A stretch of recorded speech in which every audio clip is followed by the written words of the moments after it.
তোমরা কি জানো, একবার প্রচণ্ড রাগে মাতা পার্বতী স্বয়ং মহাদেবকে গিলে ফেলেছিলেন। একদিন মাতা পার্বতী ত্রিদেবের জন্য ভোজন প্রস্তুত করছিলেন। তারপর মাতা পার্বতী সমস্ত দেবদেবী ও ত্রিদেবকে ভোজন পরিবেশন করলেন। তখন মা সরস্বতী পার্বতী মাকে বললেন, তুমিও আমাদের সঙ্গে ভোজন করো। তখন মাতা পার্বতী বললেন যে ভোলানাথের ভোজনের শেষের পর কিছু খাবার রেখে দেন তার জন্য, এবং সেই অবশিষ্ট খাবারই তিনি গ্রহণ করেন। সেই কথা শুনে সমস্ত দেবদেবী ভোজন শুরু করলেন। সকলের ভোজন শেষ হওয়ার পর মাতা পার্বতীর খুব ক্ষুধা লাগে, কিন্তু সেই দিন ভগবান বিষ্ণুর কথা মতন মহাদেব তার থালায় কোনো খাবারই অবশিষ্ট রাখেনি।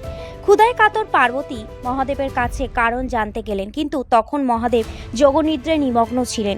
ক্রোধে ও ক্ষুধায় মাতা পার্বতী মহাদেবকে পুরো গিলে নিলেন। এর ফলে মাতা পার্বতী হয়ে গেলেন বিধবা। এরপর ভগবান নারায়ণের কৃপায় মাতা পার্বতী শান্ত হলেন এবং ভগবান শিব তার দেহ থেকে পুনরায় বেরিয়ে এলেন। আর সেই ভয়ঙ্কর রূপে মাতা পার্বতী পূজিত হন ধূমাবতী নামে। হিন্দু শাস্ত্রে ধূমাবতী হলেন দশম মহাবিদ্যার এক অংশ। রহস্যময়ী মাতা ধূমাবতী।